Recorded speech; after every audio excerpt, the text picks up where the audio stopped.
예, 증시 전망대 방송 시작하겠습니다. 지난주 주요국 증시 보면 대부분 다 그렇게 크게 변화는 없었고, 인도가 이제 해외 쪽에서 매수세가 강하게 유입되면서 외국인 매수 들어오면서 이제 인도가 좀 많이 올랐고요. 독일이 유럽 전체적으로 보면 금리 인하 내년도에 좀 빨리 할 것 같다. 최근에 물가 안정되고 있다라고 하면서 이제 유럽이 어느 정도 올라가는 모습을 보였습니다. 그 외의 국가들은 뭐 이렇게 특별하게 크게 움직인 나라들은 별로 없었고, 지표들을 보면 미국의 고용 지표가 주말에 예상보다 강했죠. 그렇지만 ADP나 구인 건수를 좀 종합해서 보면 전체적으로 미국의 고용은 좀 둔화되고 있다라고 보는 게 더 맞는 것 같고요. 이슈는 이번 주에 이제 CPI와 FMC 일정이 중요합니다. 그러니까 빅3 지난주 고용부터 이번 주 CPI, FMC 이 세 가지가 이제 큰 일정인데 이게 이번 주에 이제 진행이 되고요.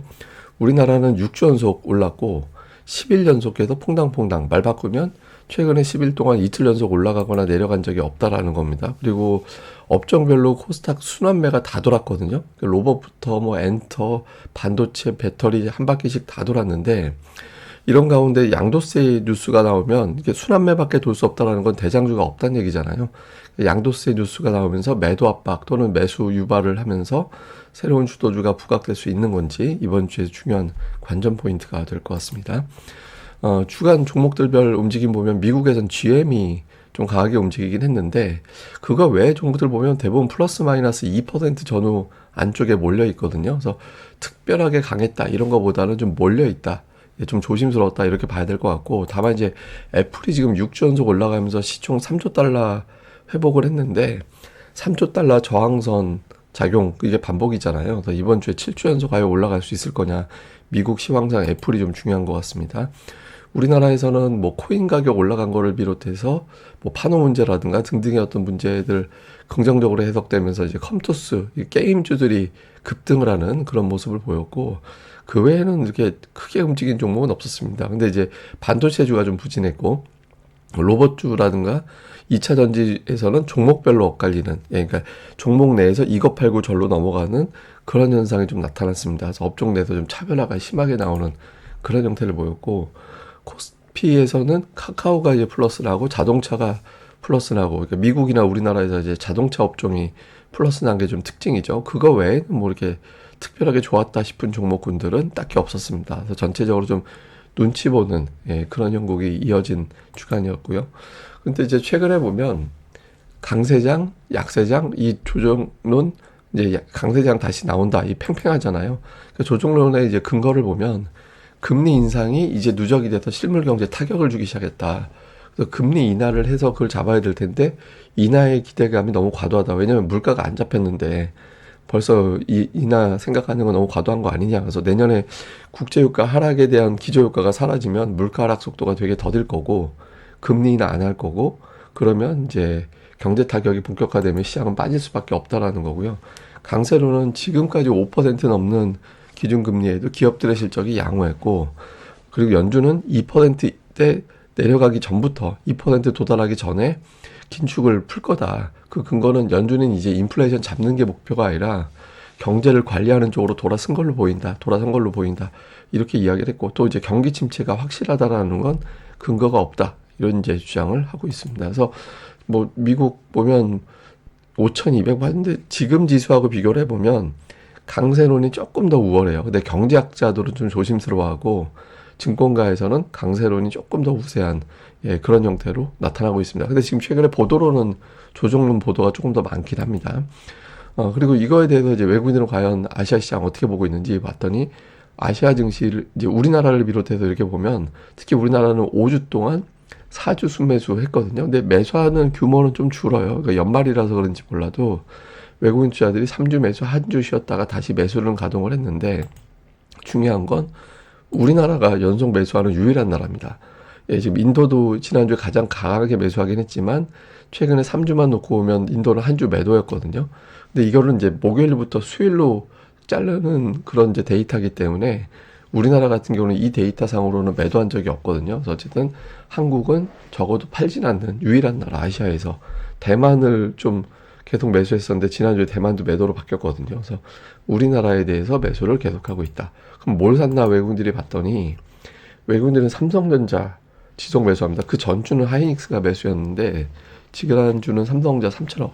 그러니까 3,800억 매수 중에서 거의 3,000억이 삼성전자 한 종목에 집중되어 있고요. 그다음에 네이버, 카카오, 자동차 이거는 이제 계속해서 일관되게 외국인들이 붙는 그런 매수를 이제 흐름을 보이고 있고요. 코스닥 쪽에서는 외국인들이 이렇게 좀 산별적인 매매를 하는데 에코프로비엠을 판 거를 말고는 이제 2차 전지 관련된 종목군들이 약간 이제 매수 쪽에 들어가 있고 그 다음에 이제 반도체 쪽이 산별적으로 들어가 있고 바이오 계열의 종목군들이 산별적으로 들어가 있고 그러니까 뭐 하여튼 좀 골라서 잡는구나 업종 내에서 그러니까 뭐 업종 매매보다는 업종 내 종목별 매매로 좀 가는 경향 이게 뭐 연말에 좀 매매를 해야 되니까 뭐 어쩔 수 없이 이게 제한된 자금에서 그런 형태를 좀 보이는 것 같습니다.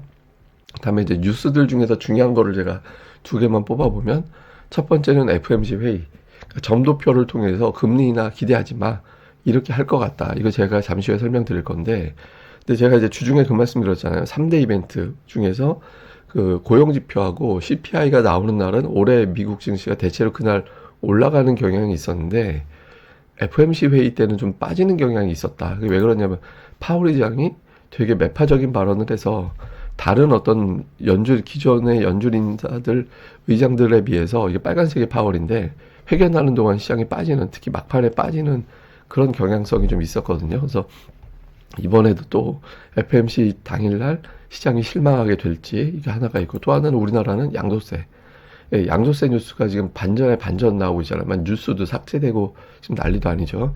근데 이게 왜 중요하냐면 금요일에 이것 때문에 반응한 걸 분명히 봤잖아요.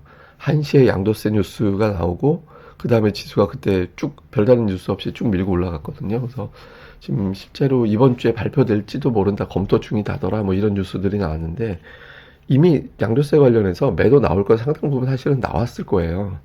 예, 그렇기 때문에 이것 때문에 새삼스럽게 매도가 어마어마하게 출회될 일은 아니고 다만 매수에 좀 어느 정도 영향을 줄 수 있는 사안이 될 수는 있거든요. 그래서 이게 이제 어느 정도의 어떤 뉴스가 되는지 이걸 좀 주목을 해봐야 될 것 같습니다.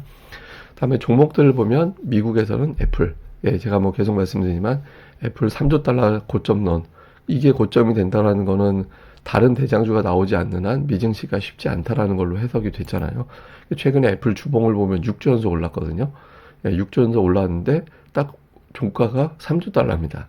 예, 여기서 이제 돌파가 될지 미국 시황상은 되게 중요하고 우리나라는 에코프로비엠의 흐름인데 이제 두 번의 호재, 그러니까 한 번은 그 공매도 금지, 또 한 번은 대규모 수주 이런 건이 나오면서 이제 주가가 이제 퍼포먼스를 보였는데 그 뉴스가 나온 날 하루 전후가 이제 고점이 되면서 이제 밀렸거든요. 근데 이제 잘 보면 약간의 변화도 있어요.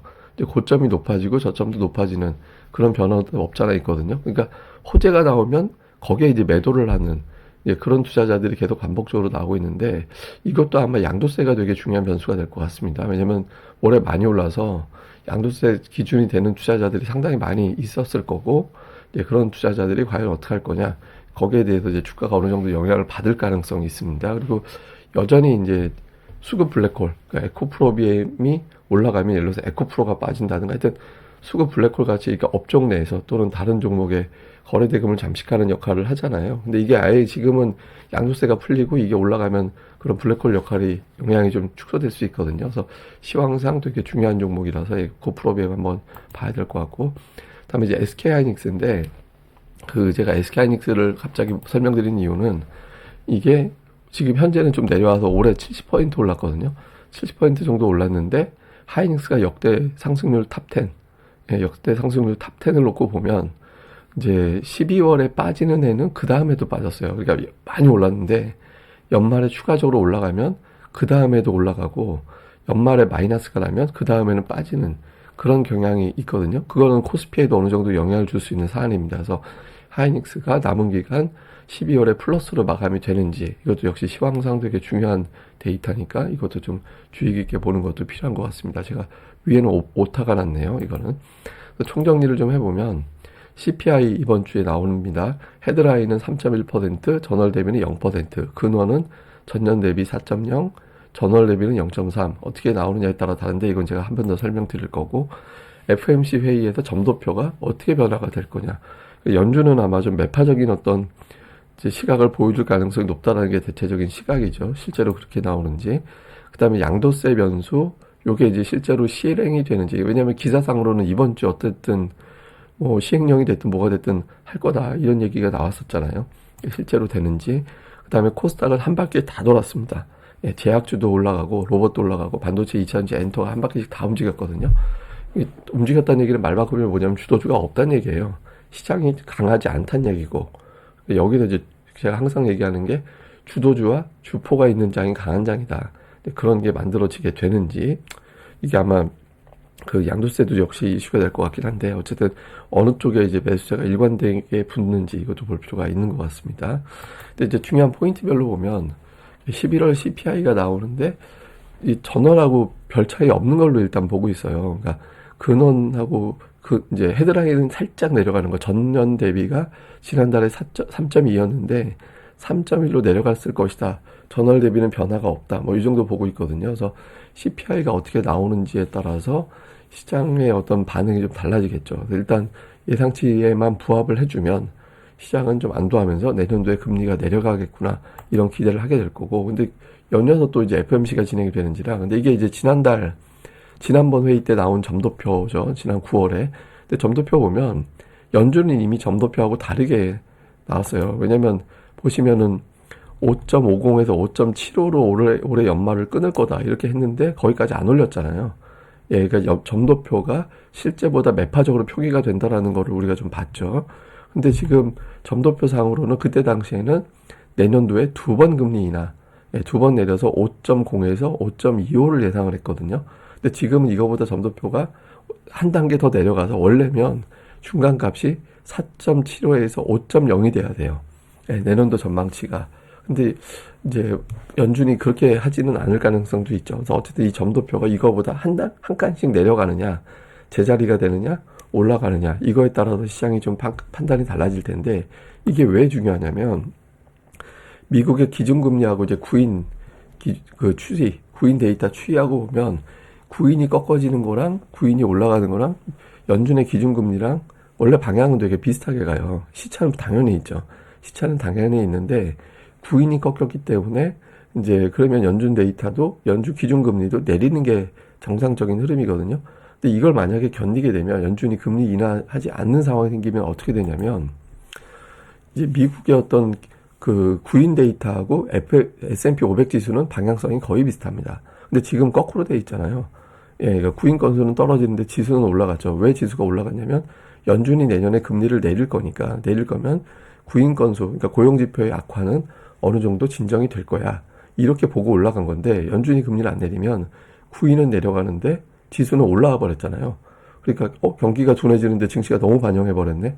아니면 오버했네. 이렇게 되면 지수가 꺾여버릴 수 있습니다. 그래서 이게 이제 시황상 굉장히 중요한 어떤 데이터가 될 수 있거든요. 그래서 투자자들이 FOMC 끝나고 그래도 내년에 금리를 내리겠구나라는 기대값을 갖게 되면 이제 시장이 괜찮은데 오버했네. 이래버리면 이제 상당히 좀 어려워지는 상황이 생길 수도 있거든요. 그래서 저 점도표가 어떻게 변화가 되는지, 물론 이제 저게 전부는 아니지만 여러 가지 데이터를 또 같이 보는 것도 중요한 것 같습니다.